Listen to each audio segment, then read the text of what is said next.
Wonder, so welcome back to the YouTube channel. So living in IT era is pretty amazing, isn't it? In today's vlog, I'll take you on a journey in the digital landscape, exploring how technology transforms our life. So what are we waiting for? Tara na, at simulan natin ang aming vlog. So tara na, let's go!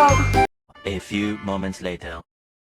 So hello mga ka-Wonder, so I am here at one of the refilling station located at Barangay Panalipan, Quezon City. So ngayon, papasok tayo at aalamin natin kung anong mga teknolohiya na nagpapagana at nagpuproseso para sa malinis na tubig. So tara, pasok tayo!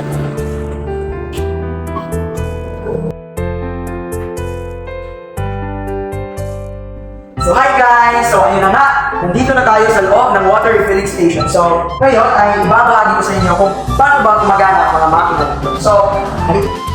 So these two tanks here are full of water. So once ang tubig ay papasok dito sa makina ito, ang mga makina ito ang siya mag-proseso ng tubig. Nakikita niyo ba itong mga red buttons here? So i-click mo lang siya at automatic na siya mag-processa ng iyong tubig na lalabas dito. So kapag may lumabas na dito, so you have a clear and clean water now. So diba? Grabe yung technology. So hi guys, saktong-sakto may nagpaparefill sa atin. So huwag kayong mag-alala, tinagawa naman ako ng mayari dito. So i-click ko lang yung right button. Tadaan! May mineral water na tayo. So ayun na nga. So alam na natin kung ano ang technology na nagpapagana dito sa loob.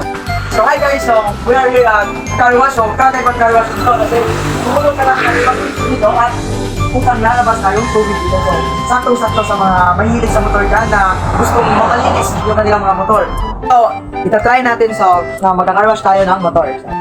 Tara na, ihulog na natin yung 5 pesos na bariya.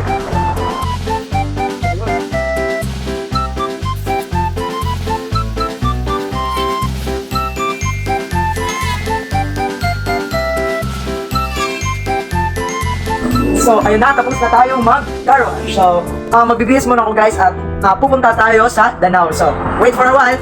2,000 years later. So what's up guys? So ngayon, nandito muna tayo sa Danao at ngayon pupunta natin sa supermarket here at Danao at hindi na natin kung ano ang mga bagong teknolohiya na ginagamit nila sa pang-araw-araw. So ano pang hinihintay natin? Tara na!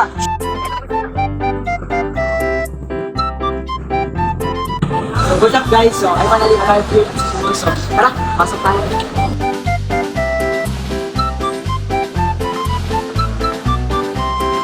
Kakapasok lang natin pero binungad agad tayo ng mga nagagandahang teknolohiya. Dito naman ay ang magarang paraan ng pagluluto ng takoyaki. And this computer automatically computes their sale. So hi guys, pababa na tayo na. So gamit lang natin ay ang escalator. So di mo na kailangan pang humakbang, automatic na siyang bababa. So kagaya ng elevator. So di ba astig?